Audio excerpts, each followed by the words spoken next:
Our next presentation is The Economics of Cover Crop by Dr. Rob Myers.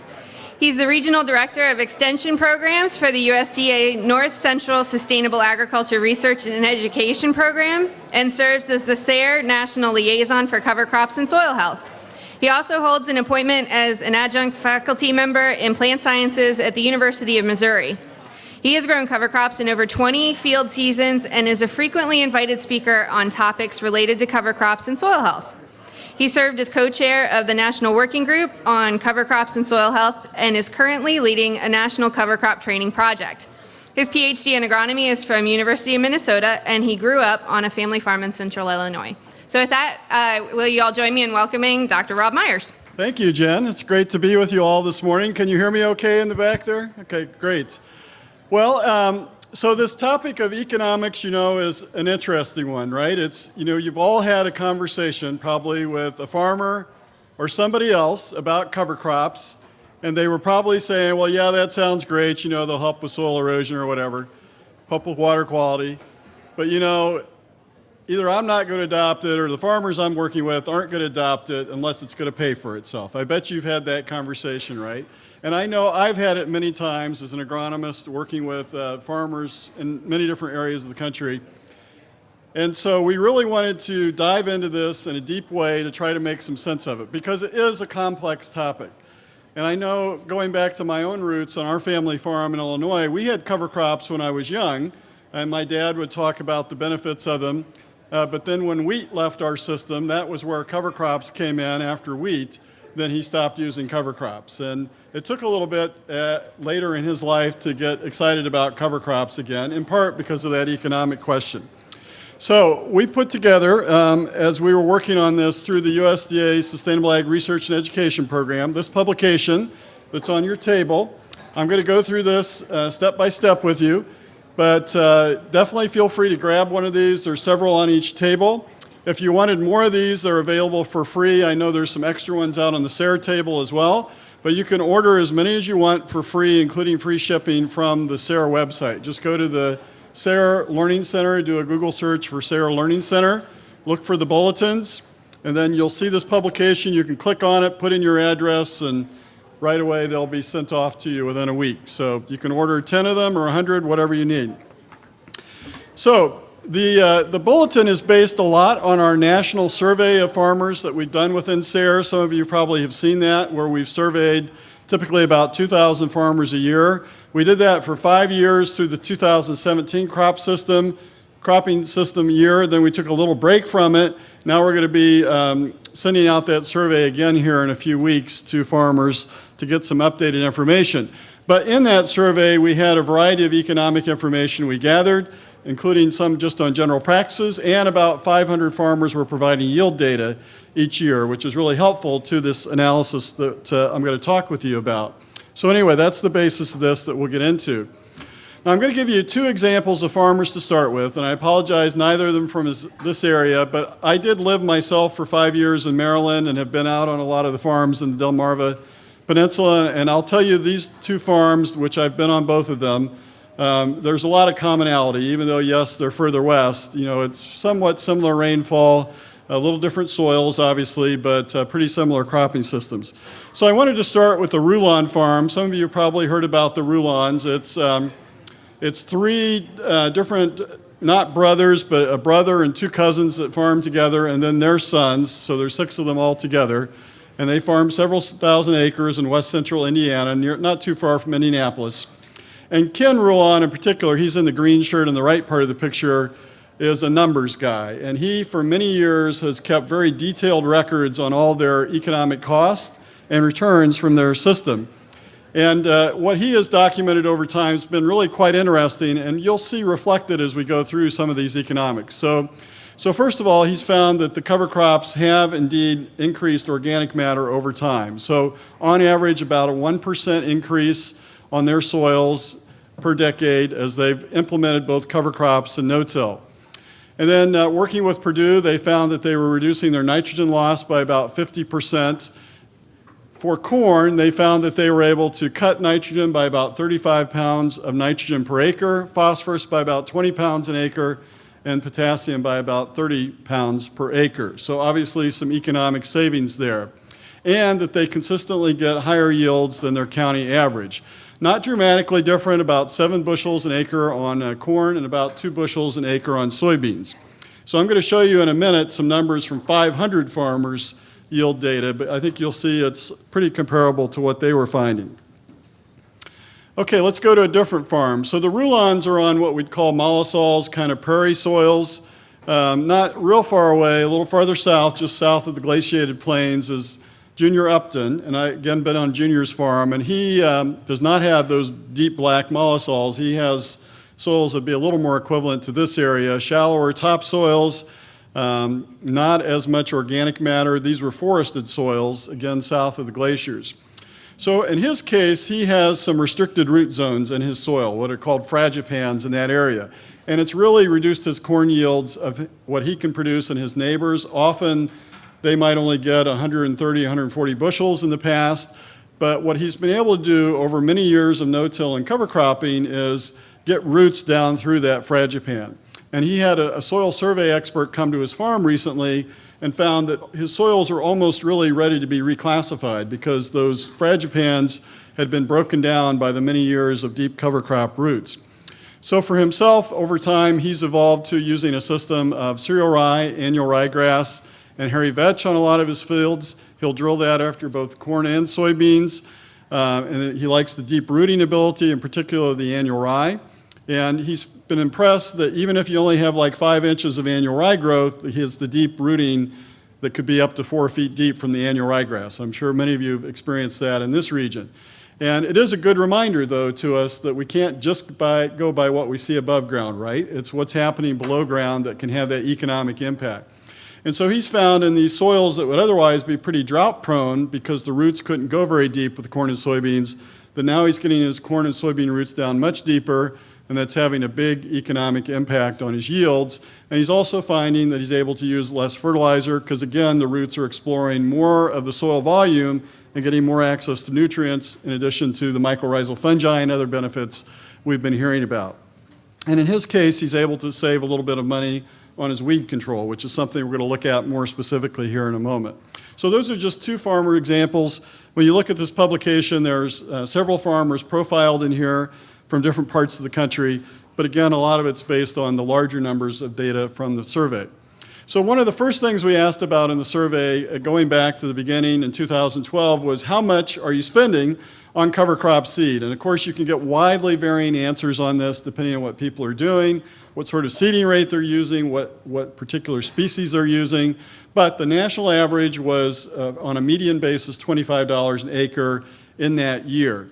And the cost of seeding, if they hired it done, which was an easy way to evaluate the cost of it, was $12 an acre. And in many cases, that would have been aerial seeding. In some cases, they're hiring a fertilizer dealer to spread it for them. So of course, if you do it yourself, you can have some savings. But putting those 2 numbers together for purposes of our analyses, based on large numbers of farmers providing this information, we use the $37 an acre figure. Now, I want to emphasize, and I think many of you that have worked with cover crops know that number can vary quite a bit, is that I have talked to a lot of farmers that have somewhat higher numbers, but also many who have much lower numbers. So for example, there's a large farmer I know who does just cereal rye. He puts on a bushel an acre. He grows his own cereal rye that he values at $9 a bushel, so his cost for seed is only $9, and he spreads it with a large fertilizer spreader that he has calculated spreading 3,000 acres a year is only costing him $5 an acre to spread the seed. So his total cost for the cereal rye and the seeding is $14, a lot less than the $37 I'm showing here. So it's certainly possible to do it less, and that would have a big impact on our economic numbers, of course, depending on that situation. Like I said earlier, we do find differences in species selection. I think if we asked Keith Burns, his company Green Cover Seed, Keith, your legumes cost a whole lot more than some of the grasses, right? Or other things can be on the high end of that spectrum. So have you ever calculated what your per acre cost is on average orders? Probably around between $22 and $25. Yeah, so pretty similar to what we're showing here. Now, Keith sells a lot of mixes too, so those can be a little more expensive, a lot for grazing. So those people are willing to pay more if they're doing a grazing mix. We also find seeding method makes a big difference, and most of you know this. So this is the Roulons farm. They actually do a variety of seeding methods. They do some aerial, they do some drilling, but their preferred method is to use their row crop planter. Now, if you haven't been involved with somebody using a row crop planter, you may wonder, well, why would you do that with cover crop seeding? Well, in their case, you can see they have a really big row crop seeder, so they can get over a lot of ground in a hurry. So it's a labor savings, but they can also use a lower seeding rate because they have more precise seed placement. And particularly for something like brassicas, using a row crop planter can really allow you to cut back on seeding rates. So they find that to be very effective. And then, of course, seed source and some other things can make a difference. So again, I just want you to kind of keep in mind, when I walk you through these numbers, we're starting with an assumption that we're paying $37 an acre for seed and seeding. We're also assuming that termination is just being covered as part of a regular burn down application or other spring weed control application. Obviously, some farmers will have an extra cost to terminate that cover crop seed. So the big challenge when evaluating cover crop economics is the backside. What is the return from the cover crops? Are there any higher yields? Are there lower costs?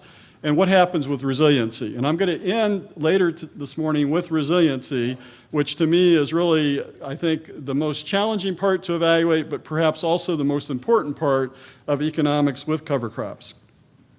So yield increases. Let's start with that. You may have seen some of this data before, but this is our national survey data run through SARE and the Conservation Technology Information Center. 5 years of data. Typically, we'd have about 500 farmers a year. And we asked them, if you've got both fields with cover crops and fields without that have similar management on similar soil types, what were your yields? So out of the 2,000 farmers, only about 500 would have that situation. Some were completely cover cropped or didn't have, some comparison they can make. But still a really large data set for us to work with. So you can see in 2012, which was a major drought year amongst much of the Corn Belt, that there were bigger yield differences. So in that particular year, we saw corn just below 10% increase after cover crops, and soybeans a little over 10% increase after cover crops. And then in subsequent years, 2013 to 16, which as a whole across the Corn Belt were more normal years, even though a local area might have had drought or too wet, we'd find that the corn was more typically in that 2 to 3% range and soybeans in the 3 to 4% range. So not huge numbers, but when you talk dollars and cents, it adds up. So that's part of the picture, is that what's the average difference? And again, that 2012 number standing out as an exception in a really dry year. But what we really wanted to know is what happens over time. So it's one thing to say, here's the average yield impact. So this figure is just a really simple depiction of what we found in all 5 years of that national survey. That the longer you use the cover crops, the more the yields respond, but in the very first year of using the cover crop, there's not much of a response. And again, this is probably no surprise to you, but I just want to let you know that hundreds of farmers' data supports that observation. And there's really two things going on, of course. It's both the farmers gaining experience with doing the cover cropping and also the soils starting to change. And we could kind of tease that out in the data, seeing both of that. So we looked at 2 years in particular because in the later years of the survey, we started getting more accurately how many years the farmers had used the cover crops on a field and what the resulting impact was. So for those 2 years, which again were relatively normal weather years across the Corn Belt, we could find that after 1 year, 3 year, and 5 year, what the yield differences were based on statistical regression analysis. So for corn, there wasn't much yield impact after 1 year, only half a percent. By 3 years, it was up a little bit, below 2%, but by 5 years, we're up to 3%. So, that's starting to provide a little bit of an economic boost. For soybeans, a little bit more of a response, about 2% after the first year, up to 5% by the 5th year. Now, again, this is an average regression line over 500 farms. So obviously, some farmers had yield losses, some had bigger increases, and it was all over the board when you look at the individual numbers, but that's the average.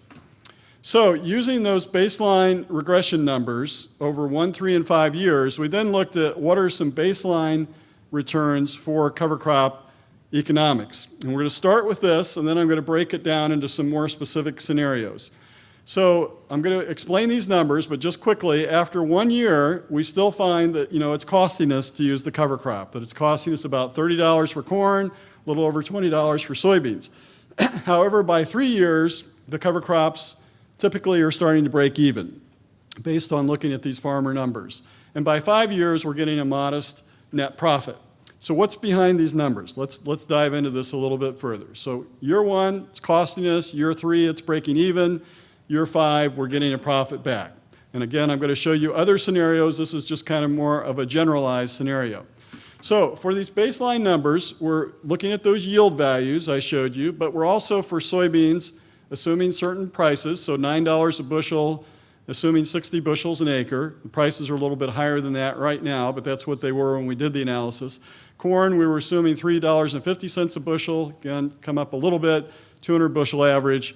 For both crops, we were assuming a $2 savings in erosion repair. Now here on the Delmarva Peninsula, where fields are flat, you may think, well, how do you have any erosion savings? But across so many areas, if you look at university returns, they'd say on average, if you don't have to be out there doing periodic erosion repair, fixing gullies and so on, you'd have that return.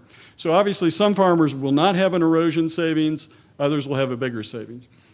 Then we also said that beginning in year 3, we'd have a potential $10 savings in weed control costs. So either they were putting on one less extra burn down application, and we'll talk more about that in a moment, or they were using a less expensive residual chemistry. So I'll show you more about that pretty soon. Okay, on fertilizers, we also had some assumptions here. So for both crops, corn and soybean, we assume no change in fertilizer in the first year, because that's what farmers were telling us. They just don't make any changes right away. There could be exceptions, but most of them are not making a change. Many of them, however, are by the 3rd and especially by the 5th year starting to make very modest changes in their fertilizer practices. So for soybeans, we only credited phosphorus because, of course, nitrogen doesn't come into the picture. So for phosphorus, we were assuming a savings of 15 pounds per acre on phosphorus with soybeans. And that's based on the mycorrhizal fungi you've been hearing a lot about this morning, right? That they're helping with the cover crops. We're getting more of those fungi, and they're helping us get more access to the phosphorus that's already in the soil. So over time, as we're improving the soil, we're getting more availability of phosphorus there. So a very modest savings on soybeans. With corn, again, no change in fertilizer in year 1, but then we start to assume a modest phosphorus savings by year 3, and by year 5, a little bit more. And then with nitrogen, a very modest savings of 15 pounds of nitrogen in year 3 and 30 pounds in year 5. Now, there are a lot of farmers that don't change their fertilizer program at all, and there are others that make a bigger change in their nitrogen. And I'm sure many of you could cite specific examples to me. But again, these are numbers that represent a larger number of farmers. So going back to this figure I showed you before, that you put all those numbers together, the yields, the crop price, the fertilizer, herbicides, no change in year 1, slight savings by year 3 and 5. That's where we come up with these baseline numbers where the cover crop is paying off by year 3. Now keep in mind, I said that $37 an acre for seed and seeding, that you could have some savings there. So if you were finding a way to do that seeding for less, then maybe you get it off to pay off in year 2, right? But this was just kind of the average scenario. So now this is where we get into the more complex picture, because as we had a team of us working on this, we realized one of the challenges with cover crop economics is that there are so many different situations, right? For one person, it's all about dealing with compaction. For another person, they've got cattle and they're grazing them, and that's what is factoring their economics. Another farmer, it's really about managing their nutrients. Or yet another one, it may be about dealing with particular weed issues.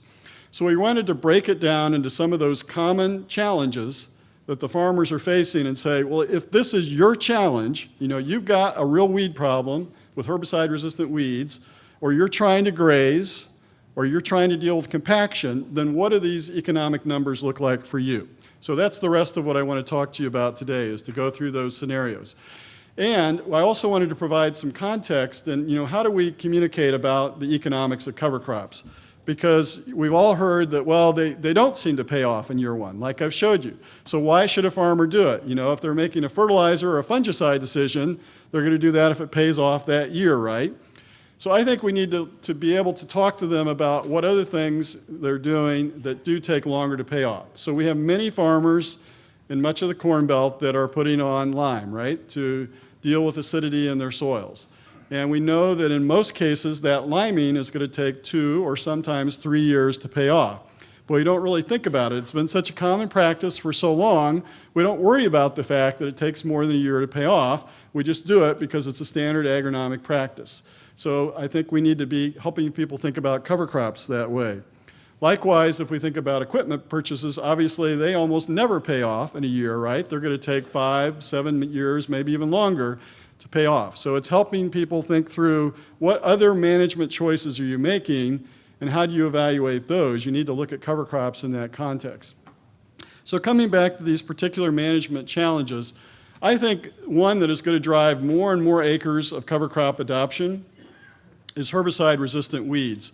In our last survey we did in 2017, 60% of farmers said they had herbicide-resistant weeds. And as I drive around the Midwest, I will tell you it is dramatically different than what it was 3 or 4 years ago in terms of seeing fields that look like this picture, where they're just getting overrun with weeds that were not being controlled with conventional chemistry. And I don't know how bad it is, but here, a couple of you could tell me, but for example, in southern Illinois, they now have some water hemp that's resistant to almost every major mode of herbicide chemistry. There's like 1 or 2 chemistries left to control those water hemp weeds. That's not all water hemp, but just on some fields, but still, it's becoming a much worse problem. So if we've got that challenge, I'm going to show you the bottom line number, and then I'll explain how we got this number. If you were facing herbicide-resistant weeds, our calculations were that you would save an additional $27 an acre if you had cover crops as part of your program, and that would allow then the cover crops to pay off in year 2 for corn, and to actually pay off in year 1 for soybeans. So think about that. If somebody's really battling herbicide-resistant weeds, their chemistries are not really working for them, and we can talk about, this isn't a guarantee, but it's part of your toolkit to deal with those weeds, is to combine cover crops into the system, and they may pay off for you in a year or 2. Then that's a different story, right, than just saying, well, yeah, if you use them, it'll eventually pay off. They'll make your soils better. So this is part of, just the challenge of communicating with them. So how did we come up with that number? So again, about 60% of the farmers having the weeds. Just going through this, often what we're finding in our survey is they're putting on either 1 or sometimes 2 extra post-emergent applications to deal with those herbicide-resistant weeds, and they're often using a more expensive residual herbicide chemistry. And one of the farmers in here in Arkansas talks about how that's a huge cost for him, those more expensive residuals. So the report analysis, we use savings of $27 an acre based on $12 an acre savings from doing 1 less post-emergent spray. So we're not saying you don't need post-emergent spray. We're saying if you normally had to spray just Roundup once, and then you get herbicide-resistant weeds, and now you're spraying a second time, we're saying with the cover crops, you may be able to avoid that second spray. It's not guaranteed, but if you get good biomass of the cover crop and work them well into your system, you may be able to have a savings there of $12 an acre. We're also saying that there could be some savings from the residual chemistry of $15 an acre, and we talked to a lot of ag retailers, what they were recommending to their clients if they had herbicide-resistant weeds versus the typical products they were using if they did not have that problem. And easily, this is a conservative number that you could have a $15 savings by not going to some of these more expensive residual chemistries. So again, not going to apply to every situation, but that's where those $27 came up with the $12 for 1 less post-emerge, $15 for less expensive residuals. So that's weed control. What about compaction? We had many, many farms in the United States in 2019 that had very wet spring planting conditions, and many also had wet fall conditions. And of course, that leads to compaction issues like the ruts in this picture. And what's our normal approach? Well, our normal approach is to go get some sort of subsoiling device and a high horsepower tractor and go out and rip through that soil. And yes, that can provide some temporary benefit, but it's not necessarily a great long-term solution, and it's expensive. It costs on average $15 an acre to do that. So Ohio State University did a really interesting multi-year study looking at subsoiling versus using cover crops, just kind of comparing the two. And they had a 20-ton per axle grain cart that they caused compaction with. And they found that the cover crops did just as good a job maintaining the yields as the subsoiling. and that they had a less cost to using them. So in their analysis, Ohio states the cover crops were more effective. So just based on the savings of not doing the subsoiling, $15, then that would make the cover crops pay off in year 2 for soybeans and break even in year 2 for soybeans. Now that's assuming, that you're going to be going out there and doing the subsoiling every year. You might not do it that often. You might do it less frequently. But this would be one scenario if somebody's really dealing with compaction. How about fertility? I gave you some baseline numbers on fertility, but we have a lot of farmers that are applying manure, that are trying to capture that nutrient that they're putting out there in the manure. We have other farmers transitioning to organic that are needing the cover crops for nutrients in that way, or there may be other nutrient issues. Maybe their soil is particularly deficient in phosphorus, like Keith was saying his soils in Nebraska are. So there could be, a variety of circumstances that you really need that cover crops help for nutrients. So this was a challenging one to look at, and I'm not going to go into all the numbers here, but we basically assumed the field situation where the cover crops are particularly being used to help with fertility, that's going to help the cover crops break even in year 2 for corn, and since there's not much change for soybeans, it really doesn't change the picture. It's still a 3-year picture for soybeans. Now, if you were going to organic corn, then yes, the cover crop might pay off right away in year 1 because of the nitrogen fixation. How about converting to no-till? You have a lot of farmers that are already no-till, but in the Midwest, we still have a lot of farmers in that process of evaluating whether to go to no-till. And of course, many of you have heard that there's a fear among farmers that if we move to no-till, we're going to have a yield dip, right? Because that's been found on many different soil types, maybe not the lighter texture soils, but any heavier soils. And what's causing that? Well, it could be compaction in part, reduced infiltration initially until we get those soil aggregate structures improved. Lots of things are happening there if we just do no-till alone. But what we're finding is if a farmer starts with cover crops, let's say they start with cereal rye, and then they no-till soybeans into it the first year, and then continue with that no-till program, still using cover crops, it seems like we need more research on this, but it seems like they can avoid that yield dip, or at least reduce it. And there's some data on that, a lot of anecdotal information. Again, we need more research. But we looked at this as a scenario because there are some farmers, that looking at this scenario. So what we found is that we'd have a savings of about $24 an acre. I'll break this down for you.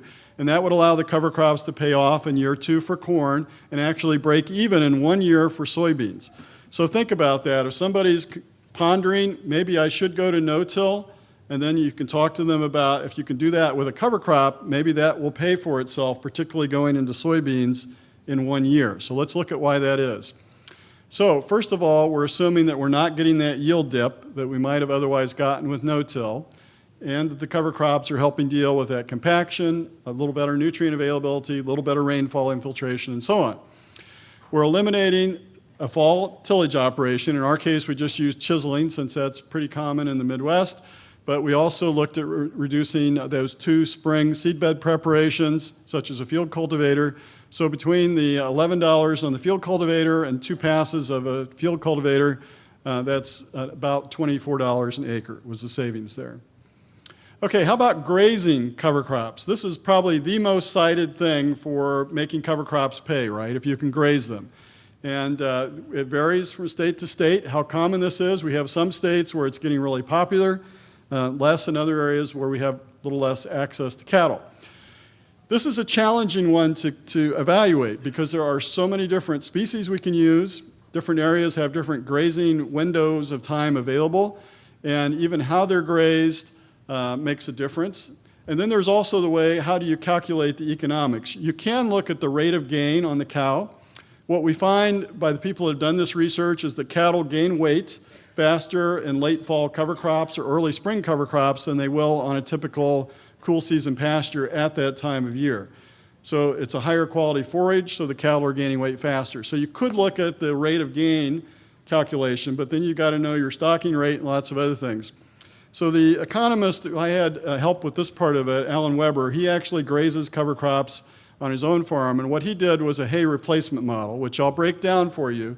But he showed a return of $49 an acre with fairly conservative numbers on the grazing. So that would make the cover crops pay off in year 1 for both corn and soybeans with a major assumption. And that major assumption is that you've either already got some high tensile electric fencing that you can use, portable electric fencing, and that you've got some access to water. If you've got to go out and buy fencing, install watering access, then it's going to take longer. It may take 2 or even 3 years for that cover crop grazing to pay off. So what are those numbers based on? So first of all, his assumptions were that cereal rye was going to generate about 1,500 pounds of dry matter per acre. That's a pretty conservative number. We can beat that pretty easily, but that would be typical on some situations. That about 50% of that rye biomass is going to be lost from hoof action and selective grazing. So they're not going to eat all of it, and we know that's going to be the case. So that 750 pounds of rye that is used is going to replace about 1,000 pounds of hay. Now, why is that number different? Well, we're assuming that 78% of the hay is utilized because there's also some waste there, and you've got to take into account the dry weight of the hay. He valued the hay at $80 a ton for his analysis. And then he had an additional savings of a little over $5 an acre from not having to cut the hay, haul it, and do all the things associated with managing the hay. So when you put all those numbers together, that comes up to the $49 an acre savings by grazing cover crops to make it pay off in 1 year if we've got access to electric fencing and water. And by the way, we're seeing more and more farmers, you might think, well, it's expensive to put in watering lines or to dig a pond, right? Well, a lot of farmers are just buying a big water tank, 1,000, 1,500 gallon water tank.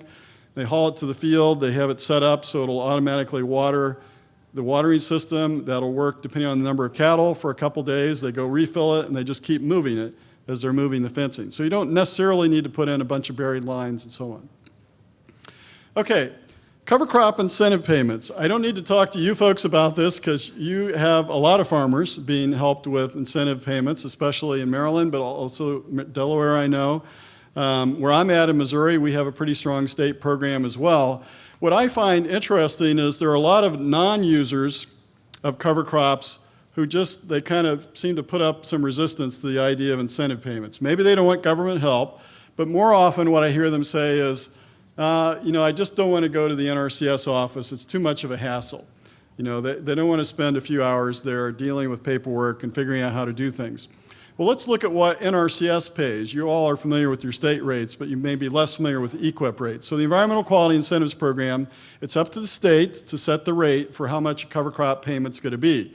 Most states will have a single species rate that's called the basic rate. That's the numbers on the left. Then they'll have a multi-species rate, which in most cases is just 2 or more species. And then they'll have other categories. Some of them will have 4 or 5 categories. Some will just have 2 or 3. But the highest rate is usually either for a beginning farmer or an organic farmer or a limited resource farmer. There are different categories that apply in different states. So just looking at the basic rate for a single species, you can see that the majority of states are at $50 an acre or above. And at the very least, we're at about $34 an acre, and only a few states are that low. Well, the basic number I showed you earlier is if we had at least $32 an acre, we could pay for that cover crop. So anybody signing up for NRCS EQIP program is going to be able to make that cover crop pay for itself. Now, you're not guaranteed to get that money. You might sign up, and there might be a shortage of funds in your state. But the majority of farmers are usually going to be successful with those applications. So what I've said to some farmers, if you're in a state that's getting a $50 per acre payment and it's costing you $30 to seed, you're getting a net profit of $20 an acre for that 3-year contract. And if you're doing, even 100 acres, so that starts to add up over time, right? Why wouldn't you go spend a couple of hours at the office, because that could be a pretty good return from that. So just something to kind of keep in mind as we're communicating. We don't want farmers to feel like this is a long-term subsidy, but it is a transition to get to that point where after 3 years, in many cases, the cover crop is going to pay for itself. So keep in mind, EQIP contracts are 3 years for cover crops. We have this Conservation Stewardship Program contracts that are normally 5 years. Those are often a lower payment rate per acre, but a little longer-term contract. Okay, the last one I wanted to end up with is more about the resilience, and I want to talk about managing soil moisture. And I want to talk about it from both sides, which is when we've got too little moisture and too much moisture. And of course, there's an economic impact in both of those situations. So all of you probably have seen a rainfall simulator like this, where we have some cover crops. You can see the green growing plants in the middle. Those are the cover crops, and right next to that is the bare soil that's representing the conventional tilled soil. And when you've seen that, you've probably seen what happens every time, which is you have the conventional tilled soil, the water runs off, right? It goes into this front jar, and then in the cover crop, it's going to go into the back jar because it's going to infiltrate. So when I first saw this quite a few years ago, I'm like, well, that's interesting. But what really made an impact on me was when they took the soil out and flipped it over. And I'm sure some of you have had this experience. Well, which one is the cover crop? Which one is the conventional tillage? So the cover crop's the top one, right? That's where the rain is infiltrating. And it sort of blew me away that an inch of water, albeit in a short amount of time, was not going through that tilled soil. And I've seen this so many times now. I saw it a couple months ago in Missouri, and the NRCS staff person literally sit there and stirred the soil with their hand before they did this. Same thing. They flipped it over after an inch of water, completely dry on the bottom, because that soil is sealing itself up as that rain is starting to hit it. And there's no macropores for that rain to infiltrate into the soil. And you've all heard this, but I think it's part of the story we need to be telling other producers, other farm advisors, about when we have dry situations, why cover crops are part of the picture. Part of our challenge is we just see what's above ground, right? We don't see that below ground stuff that we've been hearing about all morning. And so, we think about the tilled system where that soil is very uniform because of the tillage. It may have a restricted root zone, but we compare that to a no-till system with cover crops where we've got those earthworm channels. Like Keith was saying, one easy way to tell if you got soil health is look for the earthworms. Those earthworm channels tunneling up and down. We've got those root channels from not only the cash crop roots, but the cover crop roots, getting that water into the soil. We also know there's lots of other things going on. We have the mulch that can occur depending on our cover crop system that helps reduce evaporation, keeping the soil cooler. We've been hearing a lot about the mycorrhizal fungi extending the surface area of the roots, so I don't need to repeat that. In our area, we have a lot of soybeans after soybeans. I know you have some of that on the Delmarva Peninsula. Well, we know that certain cover crops root more deeply than soybeans, like cereal rye does. So we have a lot of cereal rye, just like you do, between soybeans. And so if the cereal rye is rooting about 6 inches deeper than soybeans would otherwise, then the next year those soybeans are going to follow, to some degree, those rye channels' roots down. And so it will root deeper, getting to more water and nutrients. So that's yet another way that we see those bigger yield differences after the drought. So you may remember early on I showed you that in the drought year of 2012, the corn was almost 10% better after cover crops, and soybeans were about almost 12% better. And we actually found in that drought year, when we looked at the states that were hardest hit by drought, that those differences were even bigger. So it was really interesting at that time because a lot of people had assumed that cover crops were going to steal all the moisture from the cash crop, right? Well, they're transpiring water, they're growing out there, surely they're going to cause these problems. But there's so many ways they help with water management. And again, I know I'm preaching to the choir here. But what about the flip situation, two wet conditions? Like I said earlier, we had so many states with wet conditions. 19 million acres could not be planted with crops this year. 19 million acres, that cost the federal government over $4 billion in payments for prevent planting. So this was a real big deal in 2019 that we had so many people could not plant. I know our family farm in Illinois, we were delayed from our normal planting about the third week of April in corn to about the first week of June. Soybeans were the second week of June. That was true over much of the Midwest. This is a field from Oklahoma last spring. The field on the left, the farmer that took this picture, Russ Jackson, and Keith Burns was kind enough to share this photo. He was the one who got a hold of it. That field is a long-term no-till cover crop field. The one on the right, his neighbor, is conventional field. And you can guess which field could be planted earlier, right? The one that does not have the water standing in the field. And yet, a lot of farmers would assume, well, I go out there and do tillage, the water's going to soak in. Well, we saw from the rainfall simulator that's not the case. We know planting green is becoming a strategy. A lot of farmers were forced to do planting green in 2019 because they couldn't get in to terminate. So our national cover crop survey, I was just working on this last night. We're going to have a lot more questions about planting green in there to try to understand what farmers' experiences with that are.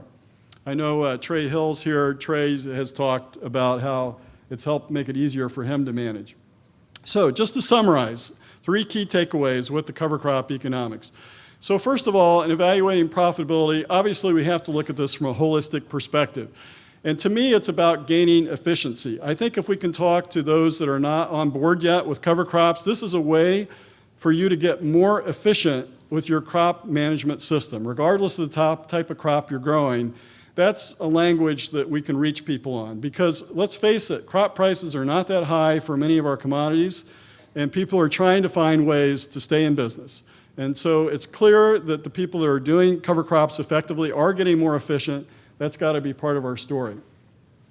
We also need to be able to talk about how this is a multi-year strategy. You all are aware of that, but showing them examples like, just think about if you're liming your fields, buying equipment, doing drainage practices, other things that are a multi-year investment, you're willing to do that. So why wouldn't you be on cover crops when you can see that multi-year benefit? And it's going to keep paying off long term. It doesn't just stop after year 3 or year 5. And then the bottom line to me is really the impact on resiliency. Almost all farmers now, not everybody, but almost all that are growing commodity crops are buying crop insurance.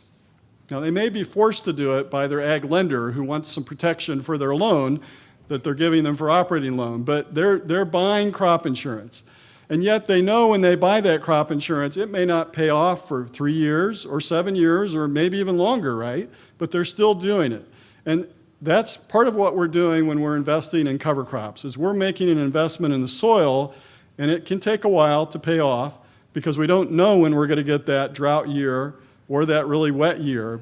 But I will tell you, in that drought year of 2012, we had a lot of farmer data that even after 1 year of cover cropping, they were seeing a significant yield benefit for some of the reasons I showed you. So it's just, I think, an ongoing challenge for us to think about how to communicate about what's a pretty complex topic, the economics and profitability of cover crops. So hopefully I've given you some tools to do that, and I appreciate visiting with you this morning. So thank you.